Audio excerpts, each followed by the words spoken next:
Hello everyone, આજનો video છે current અફેરને related.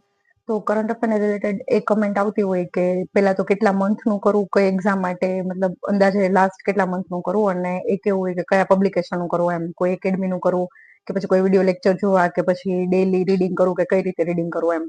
તો હવે એમાં પહેલા તો મોસ્ટલી જે બી ટોપર હોય, અત્યારે આપણે સુપર ક્લાસ સુધીની એક્ઝામ હોય, પીએસઆઈ, એસટી, ડીવાયએસઓ, અને એના અંડરમાં જે આવતી હોય, તલાટી હોય કે આપણે જુનિયર ક્લાર્ક હોય કે પછી આ કોન્સ્ટેબલ છે, અત્યારે સીસી છે, કોઈ પણ એક્ઝામ હોય, એના માટે કરંટ અફેરમાં કોમન એ છે કે કરંટ અફેર આપણે મોસ્ટલી બધા આઈસ મેજિકનું કરે છે, મતલબ આઈસ વાળાનું ટોપર્સ લોકો છે એ જ કરે છે. અને જીપીએસસી ની પ્રિપરેશન કરતા ઘણા બધા મારા જ ફ્રેન્ડ છે, લોકોને પ્રિલિમ્સ થઈ જાય છે, એટલે એ મતલબ ટ્રુ એક્સપિરિયન્સ ઉપરથી કહું છું કે એ લોકો એ જ કરે છે કરંટ અફેર એમ મોસ્ટલી. અને બાકી એક યુવાનું છે ઓપ્શનમાં, એટલે બંનેનું કહી દઈશ. યુવાનું છે એ મંથલી મેગેઝિન હોય છે, અને આઈસ વાળાનું હોય છે એ વીકલી એક પીડીએફ બહાર પાડે છે, આપણે એક વીકની બહાર પાડે, અને પછી એવી રીતના તમારે એની ઝેરોક્સ કરાવીને પ્રિન્ટ કરાવીને કાં પછી તમે મોબાઈલમાં જે રીતે તમને રીડિંગ ફાવતું એ રીતે તમે એનું એ વીકલી વાળું કરીને તમે કરી શકો. એ ઇઝી જ પડે. 50 પેજ સમથિંગ હોય છે, 50 થી 60 પેજ જેવું હોય એક વીકનું, એટલે એ તમે એ કરી શકો. ને યા તો તમે યુવાની બુક હોય એ કરી શકો. તમને જેની લેંગ્વેજ સારી લાગે ને જે વાંચીને તમને એવું લાગતું હોય કે એક્ઝામમાં તમને આવડી જાય છે, એને અકોર્ડિંગ તમે કોઈ પણ એક ચૂઝ કરજો. મોસ્ટલી અમે બધા અને જે બીજા મારી સાથે જે બી લોકો છે, અને આ વખતે જે લોકો પાસ થયા છે, મોસ્ટલી બધા આઈસનું કરે છે. તો હું અત્યારે તમને પેલા આઈસ વાળું કહી દઉં. તો આઈસમાં એવું છે કે અત્યારે પહેલા તો કેટલું કરવું એમ. તો કરંટ અફેર છે તમે યુવાનું કરો, આઈસનું કરો કે કોઈ લેક્ચરનું કરો કે ગમે કરો, ઓછામાં ઓછા 6 મહિના અગાઉનું તમે કરો એમ. ધારો કે આપણે અત્યારે લઈ લઈએ કે એપ્રિલ મહિનામાં છે પીએસઆઈની એક્ઝામ, અને મેમાં આવશે, મે બી એપ્રિલ અથવા મેમાં આપણે સીસીની આવશે, અને જૂનમાં આવી શકે, જૂન અથવા જુલાઈ આસપાસ આવી શકે કોન્સ્ટેબલની. તો એ બધી કન્ટિન્યુઅસ 3 મંથમાં છે, એમ એપ્રિલ, મે અને જૂન. તો હવે એમાં તમે એવું કરી શકો કે એના 6 મહિના અગાઉ, એટલે ઓછામાં ઓછું તમે ઓક્ટોબર, ઓછામાં ઓછું વધારેમાં વધારે બધું, મતલબ તમારી કેપેસિટી ઉપર ડિપેન્ડ કરે. અત્યારે જે ટાઈમ ચાલે છે ને, પહેલા તો પહેલી વસ્તુ તો અત્યારે જે મંથ ચાલે છે ને એ પ્રમાણે તમારે હવે 1 થી 2 મહિનામાં એક્ઝામ છે, તો અત્યાર સુધીનું કરંટ અફેર તમારે પહેલા તો રેડી હોવું જોઈએ એમ, ઓક્ટોબર મહિનાથી. હવે આમાં જે જોવાવાળા હોય એ પહેલા તમે ડિસાઈડ કરી લો કે તમે ઓક્ટોબર મહિનાથી અત્યાર સુધીનું કરંટ અફેર તમારે રેડી છે. જો નથી ઓક્ટોબર મહિનાથી અત્યાર સુધીનું કરંટ અફેર રેડી, તો પહેલા તમે, તો પછી તમે એટલું આગળ કરવાનું છે ઓક્ટોબર પહેલાનું, ઓછામાં ઓછું ઓક્ટોબરથી ચાલુ કરો.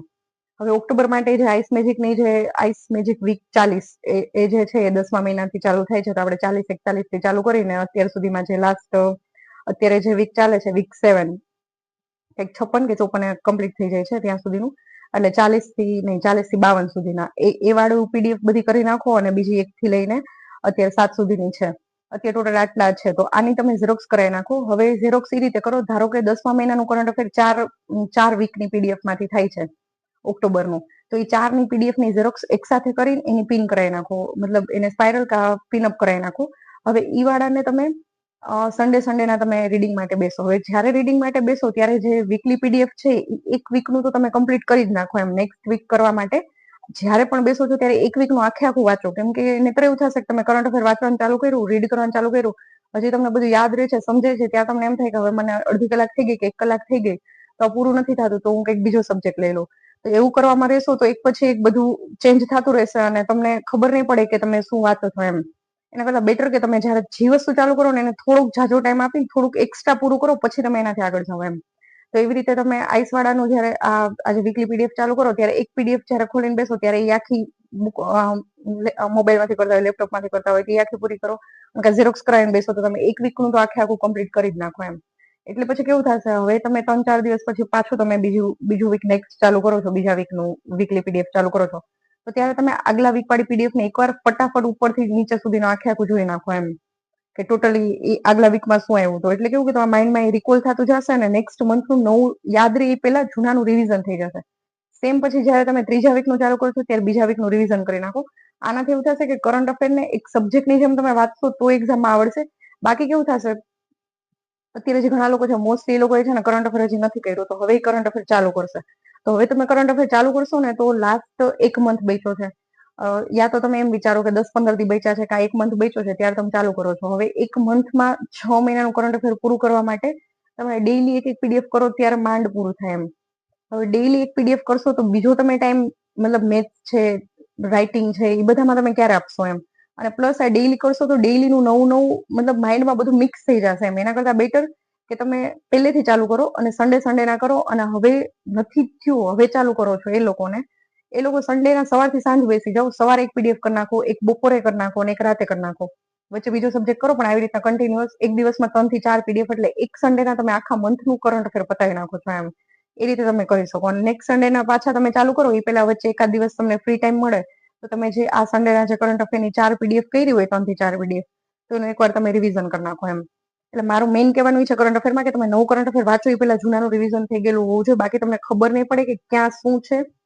મતલબ કેવું થશે કે મતલબ ક્યાં સીએમ આવ્યા હતા, ક્યાં પીએમ આવ્યા હતા. મોસ્ટલી આપણે જે એક્ઝામની પ્રિપરેશન કરી છે એમાં જાજુ ડીપ નથી પૂછતા, ઉપર છેલ્લું પૂછે છે, પણ ઈ યાદ નહીં રહે કે કેનું મતલબ સેલિબ્રેશન ક્યાં કર્યું હતું એમ, પંચમહાલ હતું કે સૌરાષ્ટ્ર હતું કે ક્યાં હતું એમ.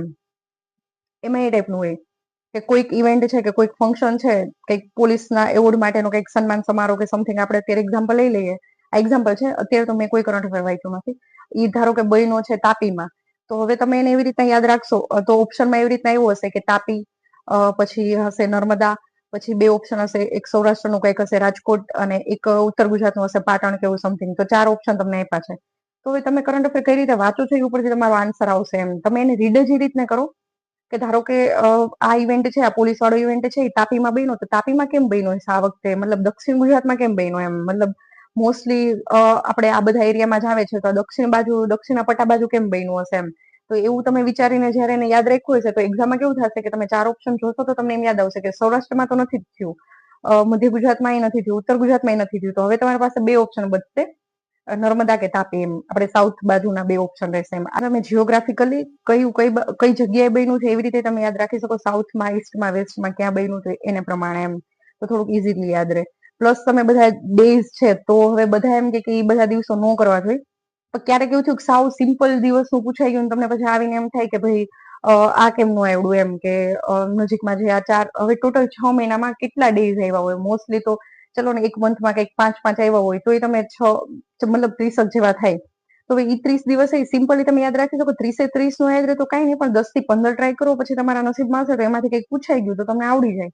તો એના માટે તમારે કંઈક સિક્વન્સમાં બેસાડી, ઈ તમે એક મંથનું કર્યું હશે તો તમને એ દિવસ યાદ હશે કે અંદાજે નવેમ્બરમાં આવું કંઈક થયું હતું, ડિસેમ્બરમાં આવું કંઈક થયું હતું એમ. તો નવેમ્બર ડિસેમ્બર થઈ જશે તો પછી તમારો ઓપ્શન 1-2 તારીખ એવી રીતના જતી રહેશે કે 13 નવેમ્બર છે કે 13 ડિસેમ્બર છે, તો એકાદી મંથની ડેટ તો એમને જતી રહેશે. 2 ઓપ્શન જતા રહેશે અને 2 ઓપ્શન બચશે તમારી પાસે એમ અટેમ્પ્ટ કરવા માટે એમ. તો મેઇન તો આ છે. બાકી છે તમે યુવાનું મંથલી મેગેઝિન કરો છો તો યુવામાં સેમ એવું, યુવામાં તમારે 6 મહિનાનું 6 મેગેઝિન તો કરવા જ પડશે ઓછામાં ઓછા. અત્યારે જે તમે સીસી આપો કે પછી પીએસએ આપો, કોન્સ્ટેબલ આપો કે ડીવાયએસએસ કે જે બી હોય, આપણે 6 મહિનાનું મોસ્ટલી બધા કરંટ અફેર કરે જ છે અને આપણે કરવાનું જ છે એમ. એટલે કેવું થશે કે 6 મહિનાનું તમે કરીને જાશો ને તો તમારી સાથેના કોમ્પિટિટરે 6 મહિનાનું કર્યું છે તો તમને આવડશે, તો તમે એની સાથે સાથે સ્કોર કરી શકશો.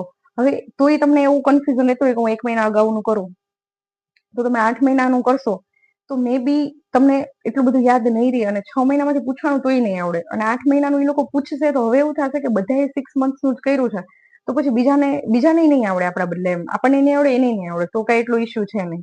એટલે મેઇન તમારું ટાર્ગેટ એ રાખો કે ઓછું કરો પણ ક્વોલિટી વાળું કામ કરો એમ. 6 મંથ 6 મહિનાનું જ કરો પણ પ્રોપર રીતે કરો. પહેલા તો એ થઈ ગયું. બીજું થઈ ગયું તમે કે આઈસ નું કરો ને કે યુવાનું કરો, એક ચેન્જ ન કરો. અને ત્રીજું એ કે હવે જેમ જેમ એક્ઝામ નજીક આવશે ને એટલે કેવું થશે, તમે કોઈકની મોક ટેસ્ટ આપશો એટલે હવે મોક ટેસ્ટમાં જે કરંટ અફેર હશે ને તમને ખબર પડશે કે કોઈક એવી એકેડમી વાળા ઘણા બધા એવા છે ટેલિગ્રામમાં કે જે લોકો પોતાની પેલું કહેવાય ને નોટ્સ બનાવે છે એમ. મને એ લોકોના મેલ આવે છે કે તમે તમારા ગ્રુપમાં આ એડ કરી દેશો એમ અમારી પીડીએફ એમ. એ લોકો ખુદ જાતે બધું હેન્ડ રિટન કરંટ અફેરની નોટ્સ બનાવે છે. પણ મારું કહેવાનું એમ થાય છે હું કાંઈ નથી, એ વસ્તુને સપોર્ટ નથી કરતી. કેમ કે એ કેવું થઈ જશે કે હું અત્યારે તમને ઈ શેર કરી દઉં પણ એક સાથે તમે 3 વસ્તુને અલગ અલગ રીતે, એક તમે કોઈ કે નોટ્સ બનાવી યાદ રાખો છો, એક તમે આઈસ નું કરો છો, હજી તમે કંઈક ત્રીજી જગ્યાએથી કરો છો, તો એક્ઝામમાં તમને યાદ આવવાના ચાન્સ સાવ ઘટી જશે. બેટર કે તમે કોઈ એકનું કરો ને એને 2 વખત રિવિઝન કરો, તમારી પાસે ટાઈમ બચે જ છે તો એનું પાછું તમે એકવાર રિવાઇઝ કરી નાખો એમ. એટલે કરંટ અફેરમાં થર્ડ તો એ છે કે છે ને, પહેલું તો એ છે કે તમે 6 મંથનું કરી જ નાખો, બને એટલું જલ્દી ચાલુ કરી દો અને એઝ અ સબ્જેક્ટ તરીકે કરો. કેમ કે જો એમાંથી પૂછાઈ ગયું અને 20 થી 10 માર્ક્સ થી લઈને 20 માર્ક્સ સુધીનું મોસ્ટલી બધામાં હોય છે એની આસપાસ, તો પછી જો એટલું પૂછાઈ ગયું અને સાવ ઈઝી પૂછવાનું ન આવડ્યું તો પછી એટલો અફસોસ થાય. એના કરતા બેટર કે અત્યારથી કરો. અને પછી કરંટ અફેરમાં એવું નથી કે તમને ફ્લુઅન્ટલી આન્સર આવડે છે કે આ જ આવશે એમ.